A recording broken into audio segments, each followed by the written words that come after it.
서울 강남의 어느 고급 레스토랑. 샹들리에 불빛 아래 세 남매가 샴페인 잔을 부딪혔습니다. 드디어 끝났어. 엄마 치매 판정 나왔으니까 이제 후견인 지정만 하면 돼. 큰아들 재민이 만족스럽게 웃었어요. 그의 눈에는 안도감과 탐욕이 뒤섞여 있었습니다. 둘째 딸 수진이 휴대폰을 확인하며 말했죠. 요양원은 내가 알아봤어. 강원도 산골짜기에 있는 데야. 면회객 거의 안 오는 곳이래. 거기가 어디야? 버스도 안 다녀. 차로 3시간 넘게 들어가야 해. 완전 격리된 곳이지. 막내 동생 준혁이 고개를 끄덕였어요. 완벽해. 엄마 재산이 얼마라고 했지? 부동산이랑 현금 합쳐서 40억 정도. 수진이가 대답했습니다. 강남 아파트가 28억, 경기도 공장 부지가 7억, 현금이랑 주식이 5억. 세 남매의 눈이 탐욕으로 번쩍였습니다. 3으로 나누면 1인당 13억씩이네. 재민이 계산기를 두드렸어요. 세금 빼면 좀 줄겠지만 그래도 10억은 넘겠다. 바로 그때였습니다. 레스토랑 구석 테이블에서 한 노인이 조용히 일어났어요. 70대 초반의 단정한 차림새. 흰 머리카락은 깔끔하게 빗어 넘겼고 베이지색 재킷에 진주 귀걸이를 하고 있었죠. 눈빛은 서늘하게 빛났습니다. 그 노인이 바로 세 남매의 어머니 박순자였습니다. 순자는 자식들의 대화를 한 글자도 빠짐없이 들었어요. 심장이 쿵쾅거렸지만 얼굴에는 아무런 표정도 드러내지 않았습니다. 그녀의 입가에 쓸쓸한 미소가 떠올랐어요. 그래, 너희들이 그렇게 나오겠다 이거지. 순자는 지갑에서 카드를 꺼내 테이블 위에 올려놓았습니다. 아까 마신 커피값이었죠. 그리고 조용히 레스토랑을 빠져나왔어요. 뒤도 돌아보지 않았습니다. 자식들은 어머니가 바로 옆 테이블에 있었다는 것조차 몰랐어요. 그리고 3년 후 서울가정법원 제3호 법정 유산상속 소송 재판이 열렸습니다. 피고석에 앉은 세 남매는 믿을 수 없다는 표정이었어요. 입이 떡 벌어진 채로 원고석을 바라봤습니다. 원고석에는 치매 판정을 받고 요양원에 버려졌던 어머니 박순자가 멀쩡한 모습으로 앉아 있었거든요. 머리는 단정하게 빗어 올렸고 눈빛은 3년 전보다 더 또렷했습니다. 그녀의 손에는 두꺼운 서류 뭉치가 들려 있었어요.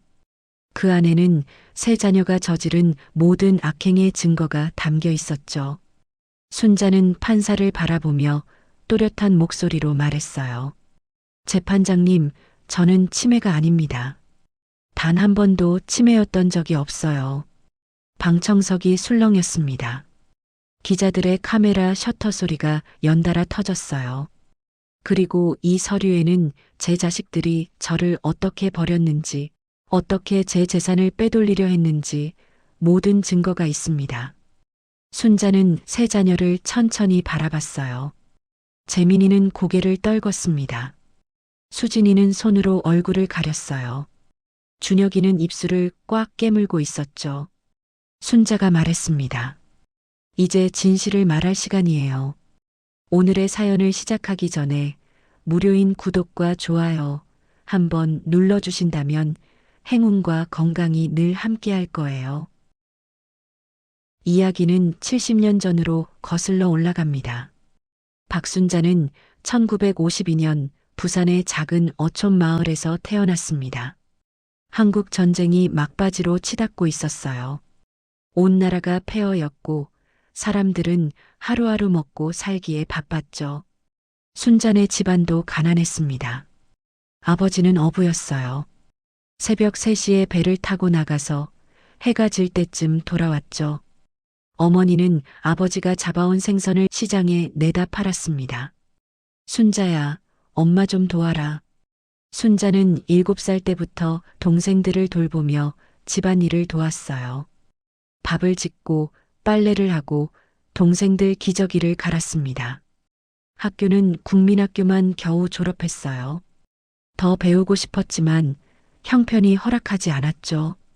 공부는 무슨 공부야? 여자가 뭘 배워? 시집이나 잘 가면 되지. 아버지의 말이었습니다. 순자는 속으로 눈물을 삼켰어요. 학교 가는 친구들을 부러운 눈으로 바라보면서요. 17살 되던 해, 순자는 큰 결심을 했습니다. 서울 가서 돈 벌어 올게요. 뭐라고? 서울이 어디라고? 아버지가 버럭 소리쳤지만 순자의 결심은 확고했어요. 여기 있으면 평생 가난하게 살아요. 저 서울 가서 돈 벌어서 동생들 공부시킬게요. 어머니가 몰래 모은 돈을 쥐어줬습니다. 순자야, 조심해라. 서울이 무서운 데래. 네, 엄마. 걱정 마세요. 순자는 가방 하나 들고 부산역으로 갔어요. 주머니에는 기차표 값과 라면 몇 봉지 살 돈뿐이었습니다. 서울행 완행열차를 탔어요. 12시간이 넘게 걸렸습니다. 창밖으로 낯선 풍경이 스쳐 지나갔어요. 순자는 무섭기도 하고 설레기도 했습니다. 서울 가면 뭐든 할 수 있을 거야. 열심히만 하면 돼. 서울에 도착한 순자가 처음 간 곳은 구로공단의 봉제 공장이었습니다. 일할 사람 구한다면서요? 아, 그래. 미싱 할 줄 알아? 아니요. 하지만 금방 배울게요. 공장장이 순자를 위아래로 훑어봤어요. 손가락 가늘고 눈 좋아 보이네. 일단 들어와. 그날부터 순자의 공장 생활이 시작됐습니다. 하루 14시간씩 미싱을 밟았어요. 새벽 6시에 출근해서 밤 10시에 퇴근했습니다. 점심시간은 30분. 밥을 허겁지겁 먹고 다시 미싱 앞에 앉았죠. 손가락에 바늘에 찔린 상처가 아물 새도 없이 새 상처가 생겼습니다. 피가 나도 반창고 하나 붙이고 계속 일했어요. 월급날이 되면 순자는 우체국으로 달려갔습니다. 부산 복례동으로 송금해 주세요. 자기 용돈은 거의 쓰지 않았어요. 벌어서 거의 다 고향에 보냈습니다. 그 돈으로 동생들이 학교를 다녔죠. 누나 덕분에 고등학교 졸업했어. 나중에 동생들이 보낸 편지였습니다. 순자는 그 편지를 읽으며 펑펑 울었어요. 그래, 이러려고 서울 온 거야. 힘들어도 괜찮아. 22살 되던 해, 순자는 같은 공단에서 일하는 청년을 만났습니다. 김영호, 경상도 출신의 성실한 젊은이였어요. 저기, 점심 같이 드실래요? 어눌하게 말을 건네는 영호가 순박해 보였습니다. 두 사람은 공장 앞 분식집에서 라면을 나눠 먹으며 사랑에 빠졌어요. 순자 씨, 저랑 결혼해 주세요. 네, 저 아직 가진 거 없어요. 하지만 열심히 일할게요. 순자 씨 평생 고생 안 시킬게요. 순자는 눈물이 핑 돌았습니다. 태어나서 처음으로 누군가가 자기를 위해 무언가 해주겠다고 했거든요. 네, 저도 영호 씨랑 결혼하고 싶어요. 1974년 두 사람은 결혼했습니다. 결혼식이랄 것도 없었어요. 구청에서 혼인신고하고 국밥집에서 국수 한 그릇 먹은 게 전부였죠. 신혼집은 구로동의 월세방이었습니다. 방 한 칸에 부엌, 화장실은 공동으로 썼어요. 비가 오면 세면대에 빗물이 떨어지는 허름한 방이었죠. 벽에는 곰팡이가 피어 있었고 겨울엔 창문 틈으로 찬바람이 들어왔습니다. 하지만 행복했어요. 함께 있으니까요. 영호는 매일 저녁 퇴근하면 순자의 손을 잡았습니다. 오늘 하루도 수고했어, 여보. 순자는 그 한마디에 하루의 피로가 싹 풀렸어요. 이 사람이랑이면 뭐든 할 수 있을 것 같아. 1975년 큰아들 재민이 태어났습니다. 출산 당일까지 공장에서 일하다가 병원에 갔어요. 진통이 시작됐는데도 미싱을 놓지 못했거든요. 이것까지만 끝내고요. 결국 공장장이 억지로 퇴근시켰습니다. 재민이를 처음 안았을 때 순자는 평생 그렇게 울어본 적이 없었어요. 아가야, 엄마가 잘 키울게. 엄마처럼 고생 안 시킬게.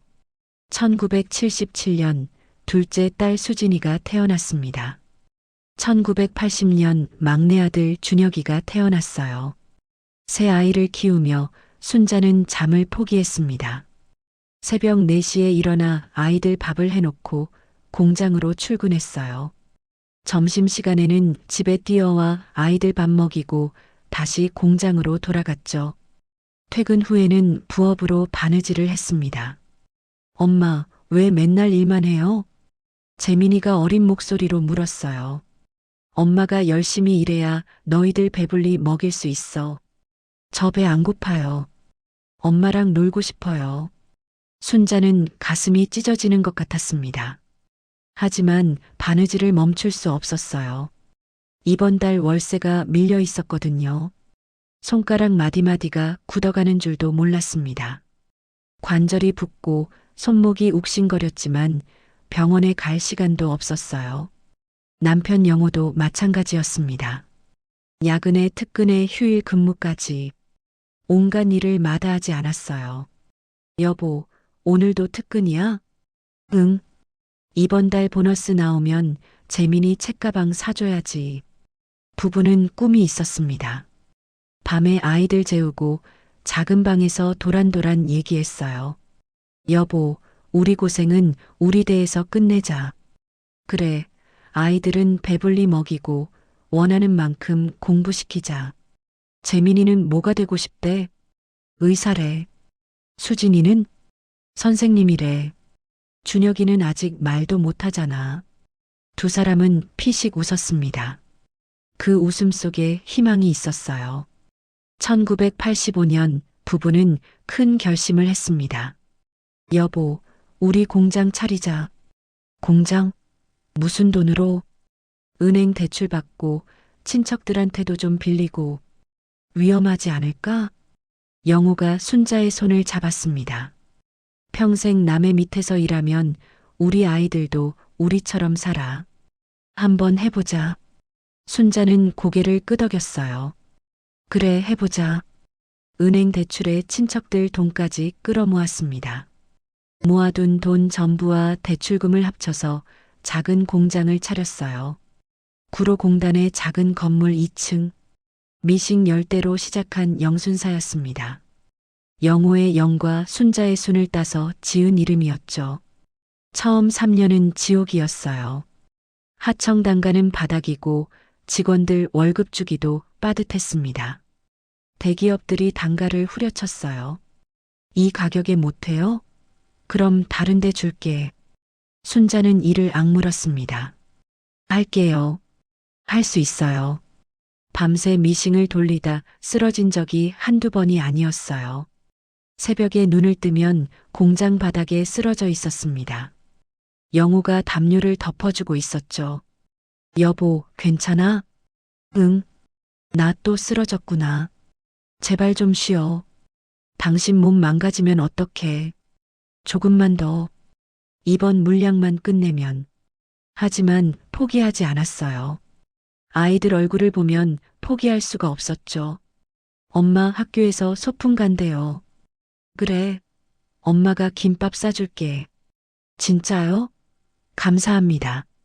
아이들의 환한 웃음.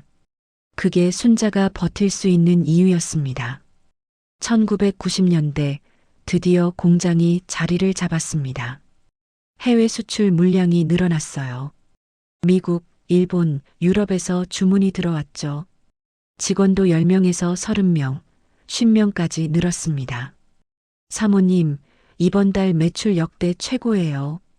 직원이 기쁜 얼굴로 보고했어요. 순자는 웃음이 났지만 꾹 참았습니다. 자만하면 안 돼. 더 열심히 해야지. 2000년대 들어서는 자체 브랜드까지 만들었어요. 순아라는 여성복 브랜드였습니다. 순자가 직접 디자인한 옷들이 백화점에 걸렸어요. 어머, 이 옷 예쁘다. 순아 브랜드래. 요즘 뜨는 데야. 지나가는 손님들이 순자의 옷을 칭찬했습니다. 순자는 몰래 백화점에 가서 그 모습을 지켜봤어요. 눈물이 핑 돌았습니다. 내가 만든 옷을 사람들이 좋아하네. 그 사이 아이들은 자랐습니다. 재민이는 서울의 명문대학에서 경영학을 전공했어요. 엄마, 저 대학 붙었어요. 그래, 우리 아들 장하다. 수진이는 미국 유학까지 다녀왔습니다. 엄마, 저 MBA 합격했어요. 뭐, 진짜? 아이고, 우리 딸. 준혁이는 로스쿨을 나와 변호사가 됐어요. 어머니, 저 변호사 시험 합격했습니다. 준혁아, 정말이야? 순자는 자랑스러웠습니다. 눈물이 왈칵 쏟아졌어요. 내가 못 배운 거, 내 자식들은 다 배웠구나. 영호도 기뻐했습니다. 여보, 우리 성공한 거야. 우리 꿈 이룬 거야. 응, 당신 덕분이야. 무슨 소리야? 당신이 고생한 거지. 부부는 손을 꼭 잡았습니다. 30년 넘게 함께 일하며 버텨온 손이었어요. 굳은 살이 박이고 주름이 늘었지만 그 손이 세상에서 가장 소중했습니다. 하지만 행복은 오래가지 않았어요. 2010년 남편 영호가 먼저 세상을 떠났습니다. 폐암이었어요. 젊은 시절 공장에서 먼지를 너무 많이 마신 탓이었죠. 여보, 나 좀 이상해. 영호가 기침을 심하게 하기 시작했습니다. 병원에 갔더니 폐암 말기였어요. 수술이 불가능합니다. 남은 시간이 많지 않아요. 순자는 그 자리에서 주저앉았습니다. 안 돼. 안 돼요. 영호의 병상을 6개월 동안 지켰습니다. 순자는 회사 일도 내려놓고 남편 곁만 지켰어요. 여보, 미안해. 영호가 가느다란 목소리로 말했습니다.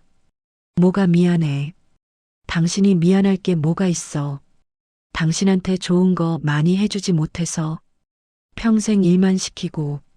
순자가 영호의 손을 꽉 잡았습니다. 무슨 소리야. 당신이 있어서 내가 살았어. 당신이 없었으면 난 아무것도 못했어. 영호의 눈에서 눈물이 흘러내렸어요. 여보, 아이들 잘 부탁해. 당신이 고생해서 키운 아이들이야. 응, 알았어. 걱정 마. 당신은 오래오래 건강하게 살아. 알았지? 응, 알았어. 영호가 마지막으로 순자의 손을 꾹 쥐었습니다.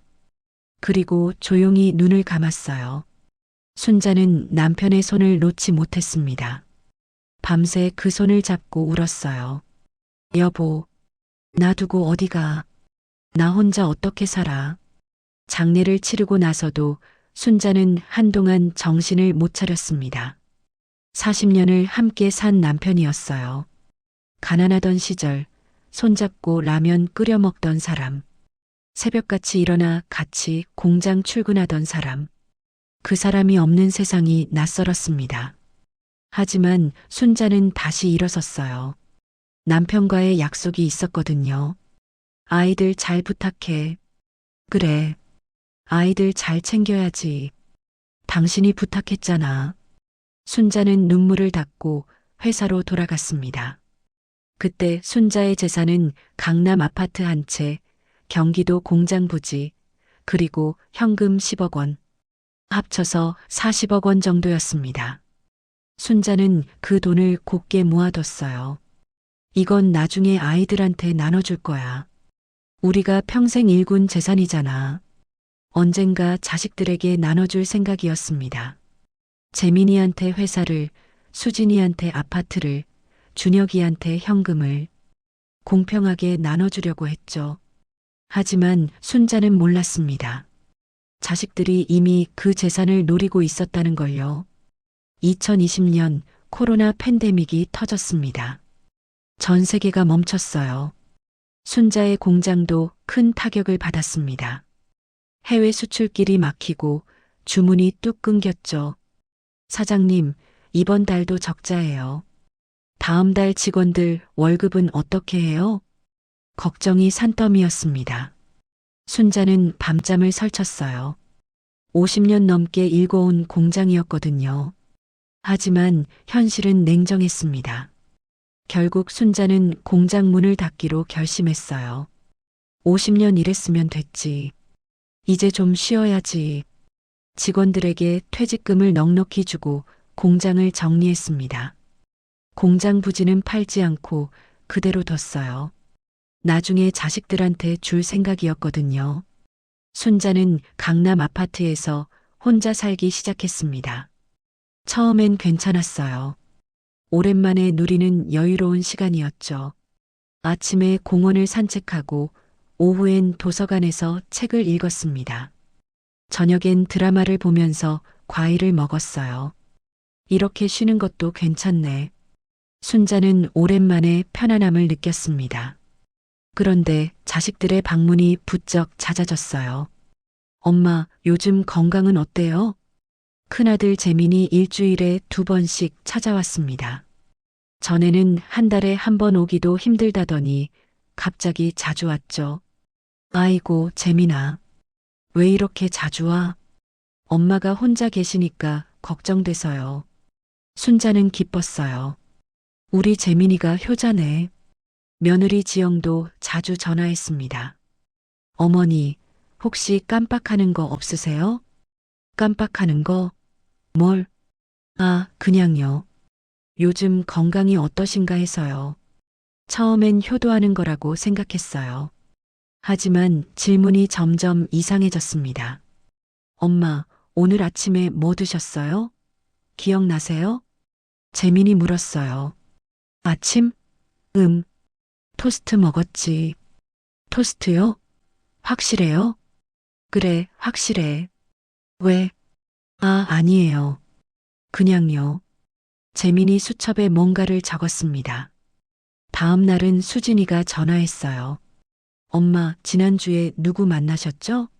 말씀하셨는데 기억 안 나세요? 지난주? 복순이 만났지. 복순이요? 누구예요? 내 고등학교 동창이야. 왜? 아, 그러시구나. 기억하시네요. 전화를 끊고 나서 순자는 이상하다고 느꼈어요. 왜 자꾸 기억력 테스트를 하는 거지? 하지만 설마 하는 마음에 대수롭지 않게 넘겼습니다. 그래도 자식들이 신경 써주는 건 고마운 일이지. 2021년 봄 재민이 말했습니다. 엄마, 건강검진 한번 받으세요. 제가 좋은 병원 알아봤어요. 뭐하러 병원을 가? 나 아픈 데 없어. 나이가 나이인데 정기적으로 체크하셔야죠. 순자는 손을 저었어요. 됐어, 됐어. 귀찮게. 엄마, 아버지도 그러다가. 재민이 아버지 얘기를 꺼냈습니다. 순자는 마음이 약해졌어요. 남편은 정기검진을 안 받다가 폐암을 늦게 발견했거든요. 알았어, 알았어. 내가 그렇게 걱정하면 한번 가볼게. 병원은 강남의 유명한 종합병원이었습니다. 재민이 직접 예약해놨더라고요. 어머니, 이쪽으로 오세요. 깔끔한 간호사가 안내했어요. 순자는 여러 검사를 받았습니다. 피 검사, 소변 검사, 심전도, 엑스레이. 그리고 마지막으로 인지 기능 검사가 있었어요. 검사실에 들어가니 젊은 의사가 앉아 있었습니다. 어머니, 간단한 질문 몇 가지 드릴게요. 네. 오늘이 며칠이에요? 4월 15일이요. 맞아요. 100에서 7을 계속 빼보세요. 93, 86, 79, 72, 65. 좋아요. 이 세 단어를 기억해 주세요. 나무, 자동차, 모자. 잠시 후에 물어볼게요. 네. 검사는 30분 정도 걸렸습니다. 순자는 모든 질문에 또렷하게 대답했어요. 자신감이 있었죠. 내 기억력 아직 멀쩡한데. 하지만 결과지를 받아보니 깜짝 놀랐습니다. 경도 인지장애 의심. 추가 검사 필요. 뭐라고요? 내가 치매라고요? 순자가 따졌습니다. 의사가 고개를 저었어요. 치매는 아니고요. 인지 기능이 조금 떨어진 상태예요. 정기적으로 관찰이 필요합니다. 말도 안 돼요. 나 머리 멀쩡해요. 검사 결과가 그렇게 나왔어요. 약을 처방해 드릴게요. 재민이 옆에서 심각한 표정을 지었어요. 의사 선생님, 약 처방해 주세요. 더 나빠지면 안 되니까요. 순자는 억울했습니다. 내가 왜 치매야? 말도 안 돼. 하지만 의사가 그렇다는데 어쩌겠어요. 순자는 처방전을 받아들었습니다. 그날부터 순자는 약을 먹기 시작했어요. 아들이 가져다 주는 약이었습니다. 하루에 2알씩 아침 저녁으로. 엄마, 약 드셨어요? 응, 먹었어. 매일 꼭 드셔야 해요. 안 그러면 더 나빠져요. 순자는 고분고분 약을 먹었습니다. 이상하게도 약을 먹으면 머리가 멍해졌어요. 생각이 느려지는 것 같았습니다. 며칠 전 일도 잘 기억이 안 났죠. 어제 뭐 했더라? 분명 뭔가 했는데 기억이 안 났어요. 아까 뭐 먹었지? 점심을 먹었는데 뭘 먹었는지 기억이 흐릿했습니다. 내가 정말 치매인가? 순자는 두려웠어요. 남편 없이 혼자 늙어가는 것도 무서운데 정신까지 잃는 건가 싶었죠. 3개월 후 둘째 딸 수진이 찾아왔습니다. 엄마, 요즘 힘드시죠? 제가 좋은 곳 알아봤어요. 좋은 곳? 어딘데? 요양원이에요. 거기 가시면 24시간 돌봐드려요. 맛있는 것도 해드리고요. 순자는 펄쩍 뛰었습니다. 요양원? 나 아직 그렇게까지 아프지 않아. 수진이 눈물을 글썽였어요. 엄마, 저희도 바쁘잖아요. 매일 와서 돌봐드리기가 힘들어요. 엄마가 넘어지시거나 가습을 켜놓고 깜빡하시면 어떡해요. 저희가 불안해서. 순자는 딸의 눈물에 마음이 흔들렸습니다. 그래, 내가 자식들 짐이 되면 안 되지. 그래. 너희들 고생시키기 싫어. 내가 생각해 볼게. 일주일 후 막내 준혁이도 왔습니다. 준혁이는 변호사였어요. 정장 차림에 서류 가방을 들고 왔습니다. 엄마, 요양원 가시기 전에 서류 좀 정리해야 해요. 무슨 서류? 후견인 지정이요. 엄마가 판단 능력이 흐려지면 누군가 대신 결정해줘야 하잖아요. 법적으로 필요해요. 준혁이가 서류를 펼쳤습니다. 법률 용어가 빼곡하게 적혀 있었어요. 순자는 머리가 아팠습니다. 약 때문인지 생각이 잘 정리되지 않았죠. 글씨가 흐릿하게 보였어요. 이게 뭔 말이야? 쉽게 말해서 엄마가 결정을 못 하실 때 제가 대신 결정한다는 거예요. 재산 관리도 포함이고요. 재산 관리? 네. 엄마 통장이나 부동산 같은 거요. 엄마가 치매가 심해지시면 은행 가기도 힘드시잖아요. 그때 제가 대신해 드릴 수 있어요. 순자는 고개를 끄덕였습니다. 그래, 내가 치매니까. 자식들이 도와줘야지. 그래, 내가 알아서 해라. 엄마가 뭘 알겠니? 순자는 서류에 도장을 찍었습니다. 그게 무슨 서류인지 제대로 읽어보지도 않고요. 그 서류는 성년 후견인 신청서였어요. 후견인으로 지정된 사람은 큰아들 재민. 순자의 모든 재산과 법적 결정권을 재민이 갖게 되는 서류였습니다. 2021년 가을, 순자는 강원도 산골의 요양원으로 옮겨졌습니다. 산들바람 요양원이라는 이름이었어요. 3층짜리 낡은 건물이었습니다. 페인트가 벗겨지고 창문에는 금이 가 있었죠. 주변에는 민가도 거의 없었어요. 끝없이 펼쳐진 산만 보였습니다. 가장 가까운 버스 정류장까지 걸어서 40분. 휴대폰 신호도 잘 안 잡혔어요. 여기가 좋다고? 순자는 처음 도착했을 때 의아했습니다. 수진이 말했어요. 공기 좋잖아요. 도시보다 건강에 좋대요. 재민이 덧붙였죠. 엄마 여기서 푹 쉬세요. 저희가 자주 올게요. 그래, 알았어. 순자는 방에 짐을 풀었습니다. 작은 방이었어요. 침대 하나, 옷장 하나, 작은 책상 하나. 창밖으로 산이 보였습니다. 여기서 살아야 하는 거구나. 순자는 쓸쓸했지만 자식들 말을 믿었어요. 자주 온다고 했으니까 괜찮겠지. 하지만 몇 달이 지나도 자식들은 오지 않았습니다. 전화도 점점 뜸해졌어요. 처음엔 일주일에 한 번 오던 전화가 2주에 한 번으로, 한 달에 한 번으로, 그리고 아예 끊겼습니다. 순자는 요양원 방 창문으로 바깥을 내다봤어요. 끝없이 펼쳐진 산만 보였습니다. 내가 버려진 건가? 눈물이 흘러내렸습니다. 요양원 생활은 단조로웠습니다. 아침 7시 기상해서 9시 취침. 매일 똑같은 일과의 반복이었어요. 순자는 처음엔 순응했습니다. 자식들이 정해준 곳이니까, 내가 치매니까, 이렇게 사는 게 맞는 건가 보다. 하지만 시간이 지나면서 이상한 점들이 보이기 시작했어요. 첫 번째 이상한 점은 약이었습니다. 요양원에서 주는 약이 강남 병원에서 받던 약과 달랐어요. 알약 색깔도 다르고 모양도 달랐죠. 간호사님, 이 약이 뭐예요?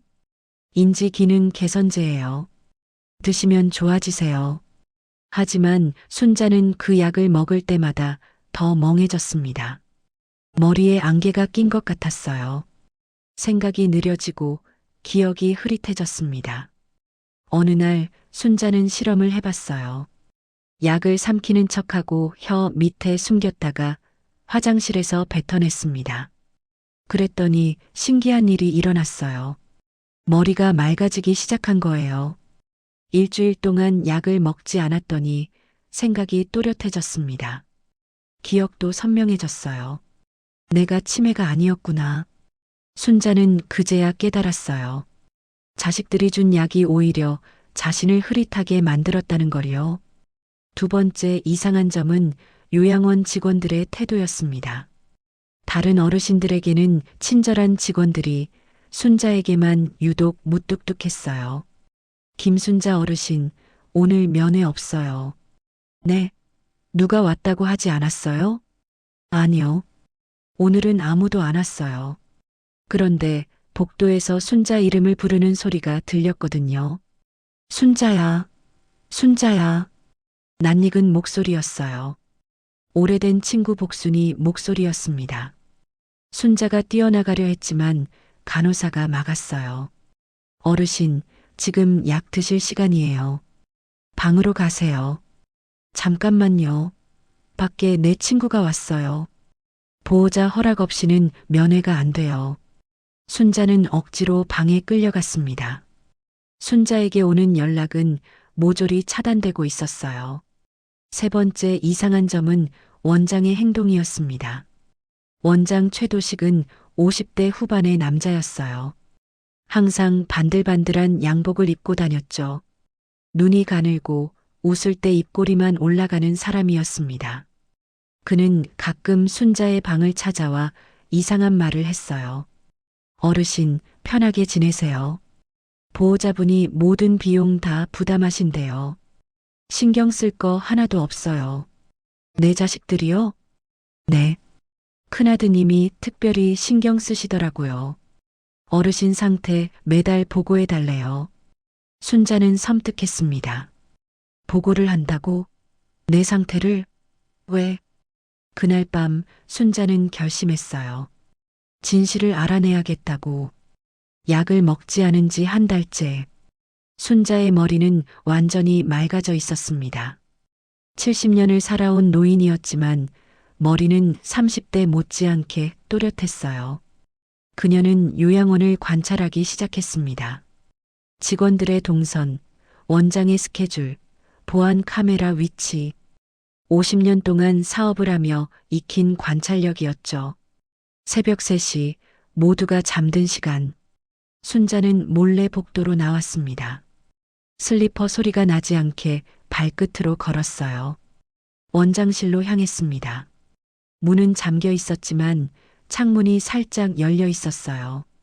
순자는 손을 넣어 걸쇠를 풀었습니다. 젊은 시절 공장에서 온갖 일을 다 해본 손이었죠. 자물쇠 따는 건 어렵지 않았습니다.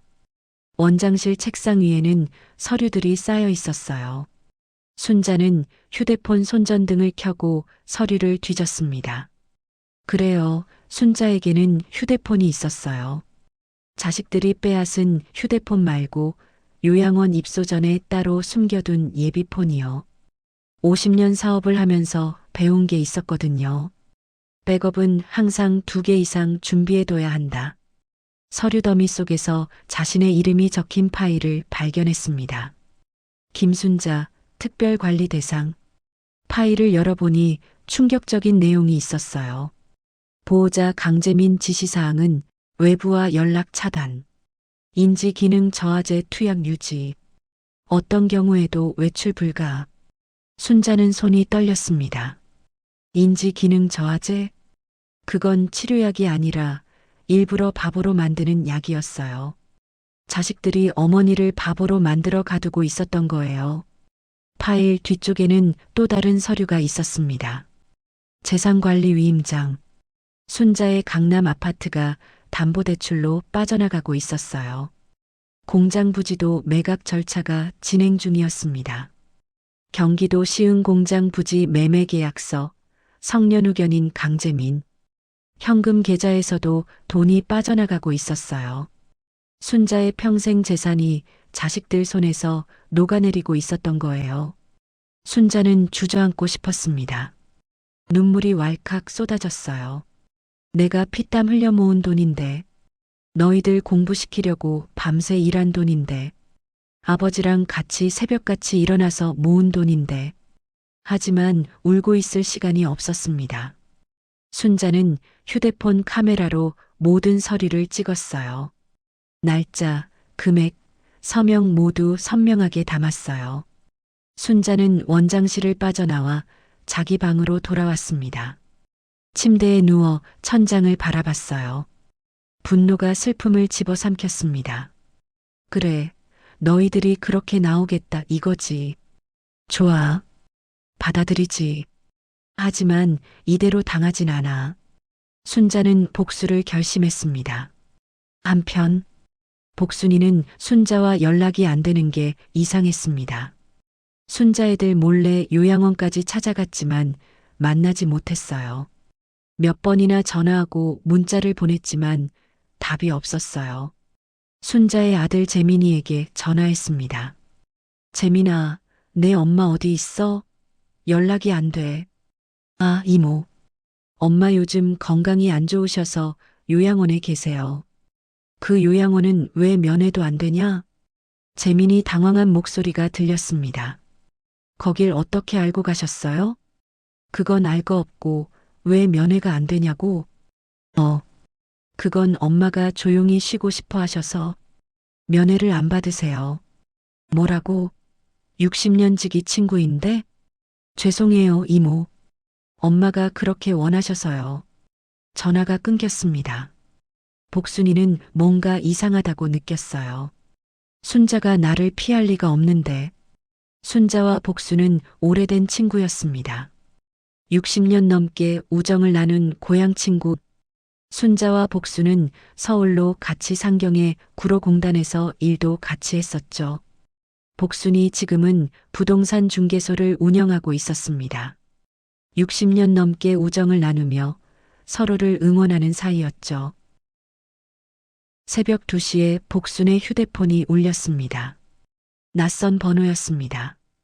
여보세요? 복순아, 나야. 어머, 순자야. 연락이 안 돼서 너무 걱정했어. 복순이 울먹이는 목소리가 들렸습니다. 나 지금 강원도 요양원에 갇혀 있어. 순자의 목소리가 작게 들렸습니다. 뭐? 갇혀 있다고? 자식들이 나를 가뒀어. 내 돈을 빼돌리고 있어. 순자는 모든 상황을 처음부터 끝까지 이야기했습니다. 그 나쁜 것들. 순자야, 내가 도와줄게. 뭘 해야 해? 탈출 작전이 시작됩니다. 복순이는 모든 상황을 들었습니다. 조작된 치매 판정, 인지 기능을 떨어뜨리는 약, 요양원의 강제 수용, 그리고 사라지는 재산. 복순이는 경악했습니다.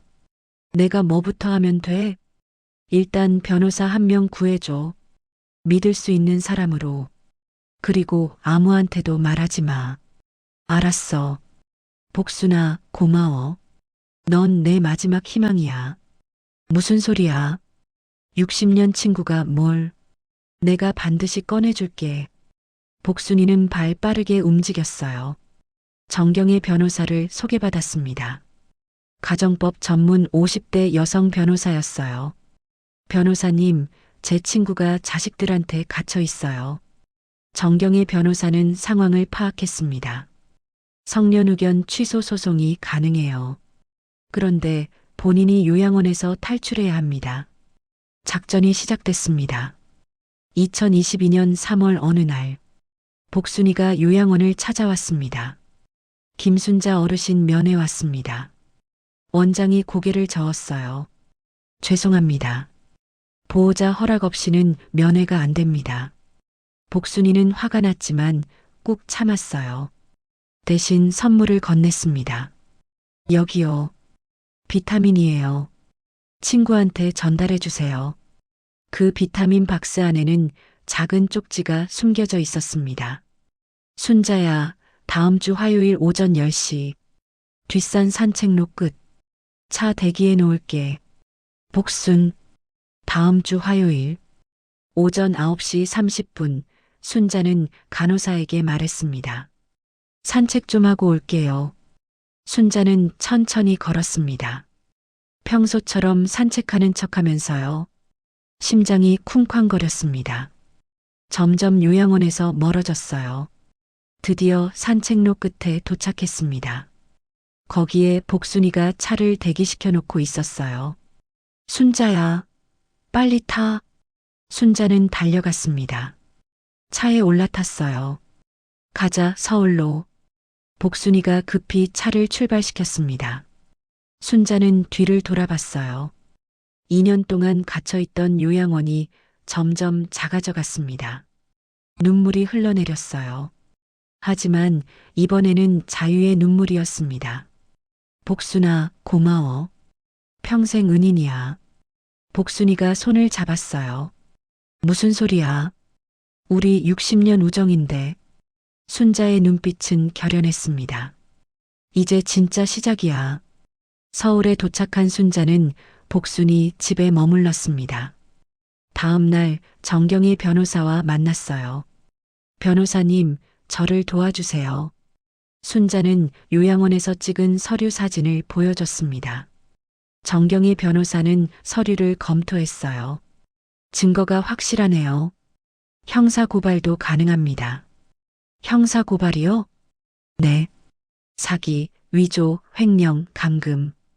여러 가지 범죄예요. 순자는 잠시 망설였습니다. 제 자식들을 감옥에 보내야 하나요? 지금 당장 결정 안 하셔도 돼요. 일단 어머니의 권리를 되찾는 게 먼저예요.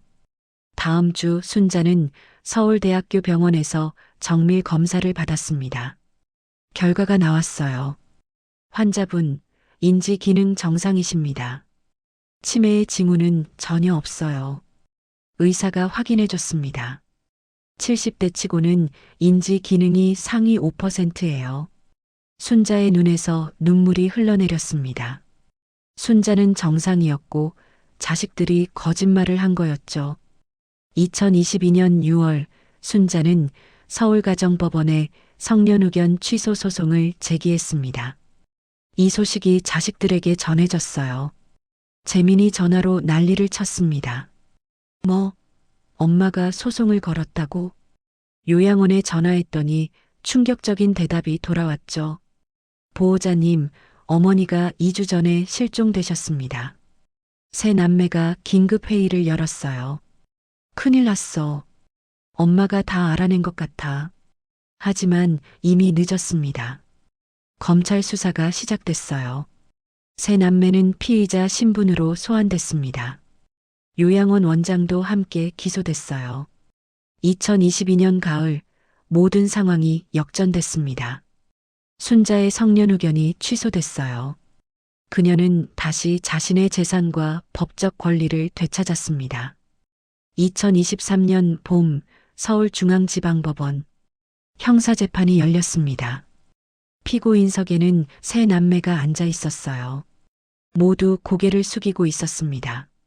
피해자석에는 순자가 앉았어요. 2년 만에 보는 자식들이었습니다. 순자는 그들의 얼굴을 천천히 바라봤어요. 재민이는 많이 늙어 있었습니다. 백발이 늘었고 볼살이 빠졌죠. 수진이는 화장기 없는 얼굴로 눈이 퀭했어요. 준혁이는 고개를 들지 못했습니다. 순자의 가슴이 아팠어요. 저게 내 자식들이구나.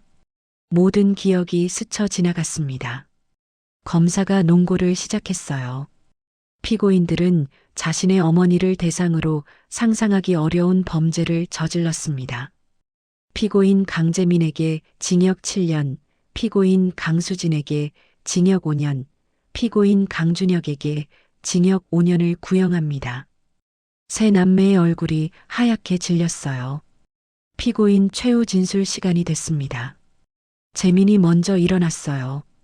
어머니, 죄송합니다. 그가 무릎을 꿇었습니다. 용서받을 자격이 없다는 거 압니다. 하지만 어머니, 정말 죄송합니다. 수진이도 울며 말했어요. 엄마, 미안해요. 정말 미안해요. 준혁이도 고개를 숙였습니다. 어머니, 저는 변호사입니다. 법을 지켜야 할 사람이 법을 어겼습니다. 죄송합니다. 순자는 천천히 일어났습니다. 법정이 숨을 죽였어요. 재민아, 수진아, 준혁아, 순자의 목소리가 떨렸습니다. 너희들이 나를 요양원에 버렸을 때 나는 정말 죽고 싶었어. 남편 없이 혼자 늙어가는 것도 무서웠는데 내 자식들한테 버림받았다는 게 너무 서러웠어. 순자의 눈에서 눈물이 흘러내렸습니다. 밤마다 울었어. 창밖으로 산만 보이는 그 방에서 혼자서 50년 동안 너희들만 바라보고 살았어. 내 인생은 너희들이 전부였어. 먹고 싶은 거 못 먹고 입고 싶은 거 못 입고 다 너희들 학비 내려고 아꼈어. 나 원피스 한 번도 제대로 못 입어봤어. 백화점 가면 너희들 옷만 샀지. 순자는 자식들을 똑바로 바라봤습니다. 근데 너희들은 나를 돈으로 봤어. 40억짜리 지갑으로 본 거야. 재민이 고개를 떨궜습니다. 수진이가 흐느꼈어요. 나도 원망했어. 감옥에 보내버리고 싶었어. 하지만 그녀의 목소리가 부드러워졌습니다. 근데 막상 너희들 얼굴을 보니까 순자가 눈물을 닦았어요. 그래도 내 자식이더라. 방청석에서 훌쩍이는 소리가 났습니다. 엄마가 뭘 어쩌겠어. 아무리 미워도 엄마는 엄마야.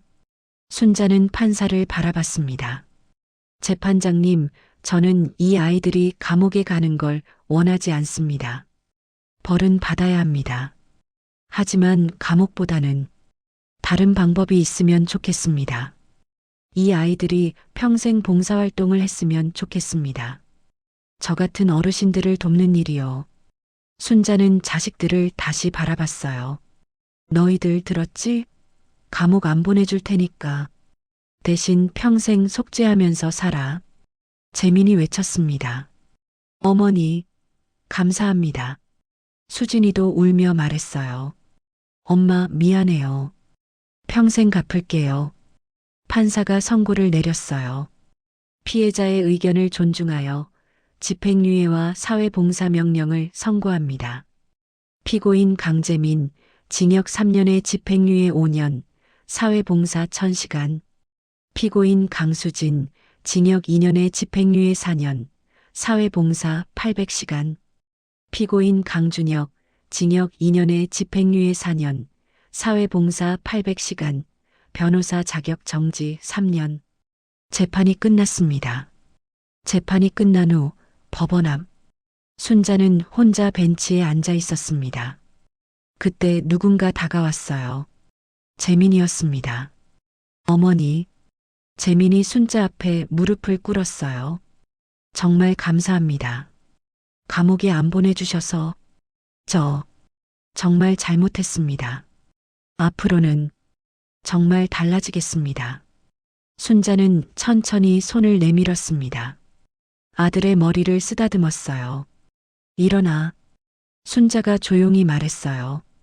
재민아, 엄마가 너를 용서한 건 아니야. 용서는 쉽게 되는 게 아니야. 시간이 필요해. 근데 엄마도 노력할게. 너희들을 다시 받아들이려고. 그러니까 너희도 노력해. 말로만 하지 말고 행동으로 보여줘. 네, 어머니. 반드시 그렇게 하겠습니다.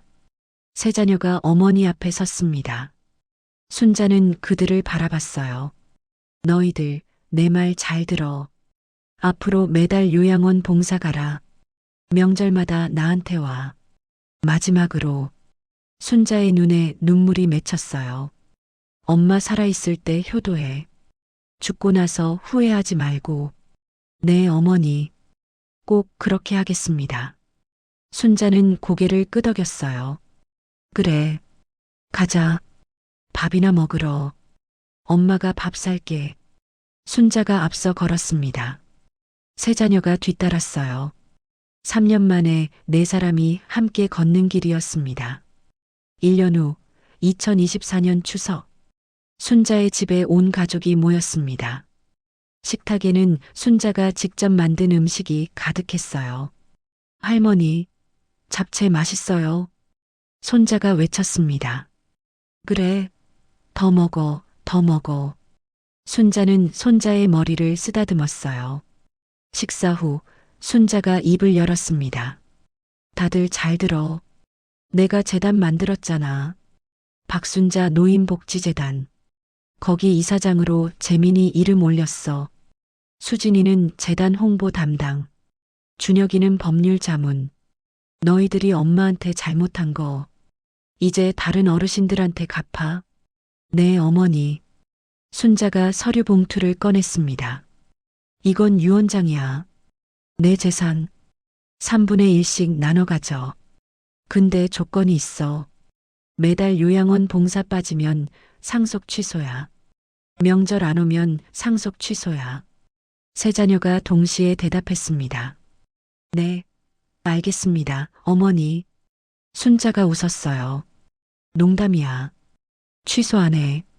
근데 진짜 안 오면 서운해. 가족들이 함께 웃었습니다. 손자가 물었어요. 할머니, 할머니는 행복해요? 순자가 손자를 안았습니다. 그럼, 할머니 지금 세상에서 제일 행복해. 창밖으로 보름달이 떠올랐어요. 순자는 하늘을 올려다봤습니다. 여보, 보이세요? 우리 아이들. 다시 돌아왔어요. 당신이 걱정했던 거 내가 다 지켰어요. 순자의 눈에 눈물이 맺혔습니다. 하지만 이번엔 행복의 눈물이었어요. 가족이라는 건 이런 거구나. 아무리 상처를 줘도 결국 용서하게 되는 거. 아무리 멀리 갔다가도 결국 돌아오는 거. 그게 가족이었습니다. 그날 밤 순자의 집에서는 오랜만에 웃음소리가 끊이지 않았습니다. 부모님은 영원하지 않습니다. 살아계실 때 효도하세요. 전화 한 통, 밥 한 끼. 그 작은 것들이 부모님에게는 전부입니다. 오늘 당장 부모님께 전화해 보세요. 엄마, 밥 먹었어? 아빠, 건강해?